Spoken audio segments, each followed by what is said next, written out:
right when tennis seemed to be calming down after a big argument. The world's top player, Jannik Sinner, did something that surprised everyone and stirred up trouble all over again. And who was the first to speak out and make sure everyone knew?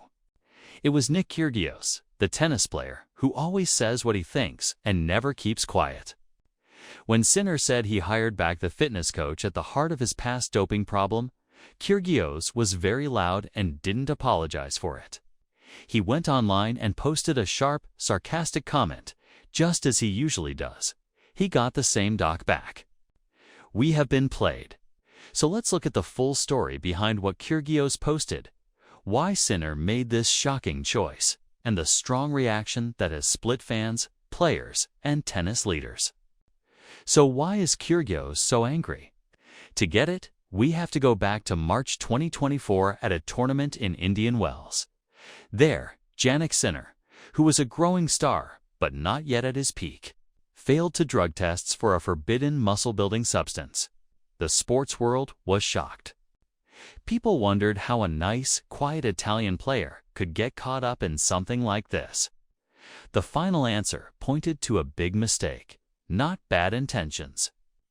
The investigation found that Sinner's massage therapist, Giacomo Naldi, and a cut on his own hand were the cause. Naldi had used a medical spray on himself that had the banned drug in it. Since he often did massages without gloves, the drug got onto Sinner's skin. This brings in Umberto Ferrara, Sinner's trusted fitness coach, who was the one who gave Naldi the spray. Ferrara's job was to make sure Sinner followed all the anti-doping rules.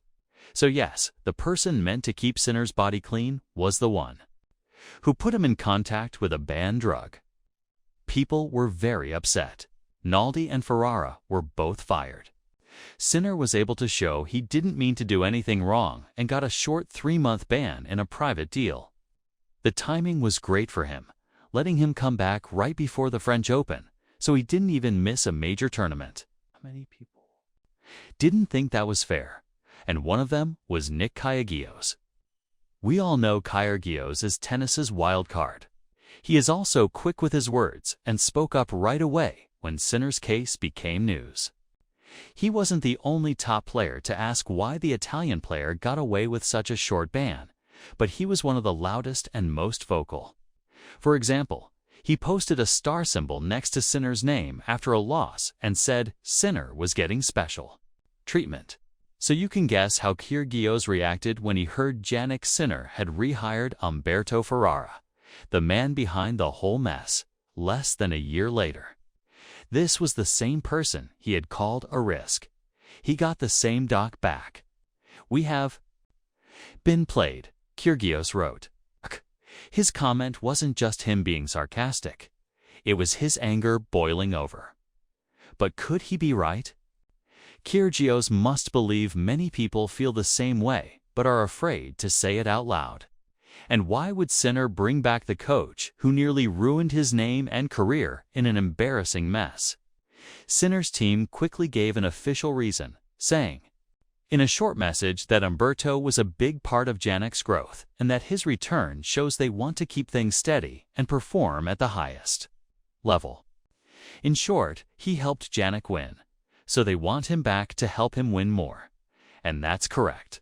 When Sinner had his quick climb to the top in 2022 and 2023.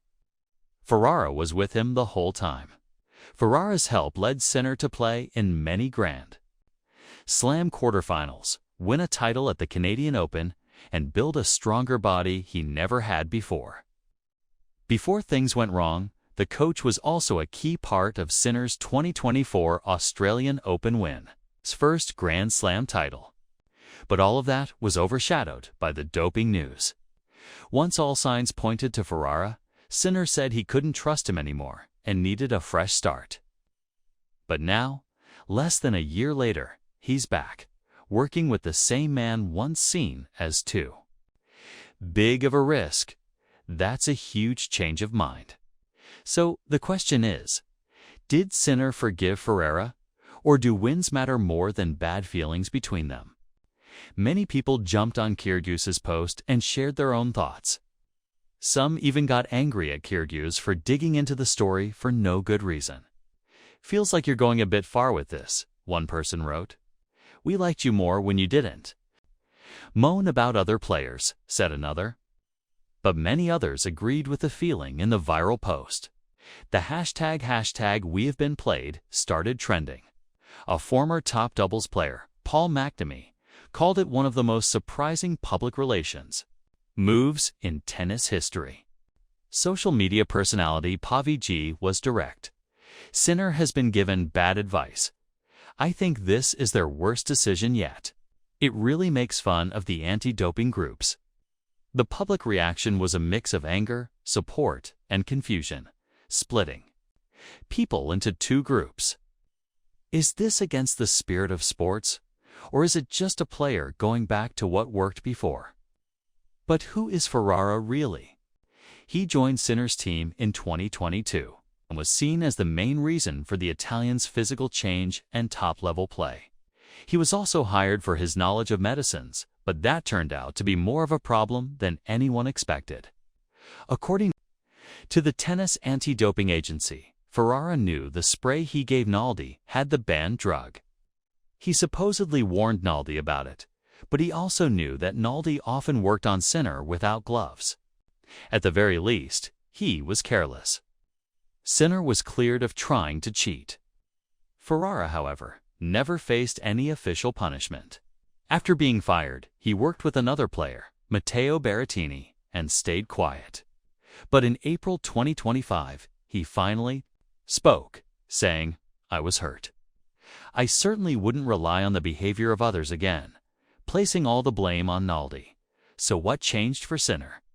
Some rumors say that after splitting with other coaches, Sinner felt weak before the US Open. Others said Ferrara was never truly gone and was just waiting to come back. No matter what, Sinner's choice has shown that tennis has a weak spot when it comes to holding people accountable. We should remember one thing. Sinner is in the middle of his best season ever. He has won the Australian Open and Wimbledon, and was the runner-up at the French Open. He is the top favorite to win the US Open. But now, with Ferrara back, every win will have a shadow of doubt. Everything the Italian does will be watched closely, and every failed drug test by any player will reopen old wounds. Voices like Kyrgios's will make sure no one forgets. This story isn't just about two failed drug tests and one coach who made a mistake.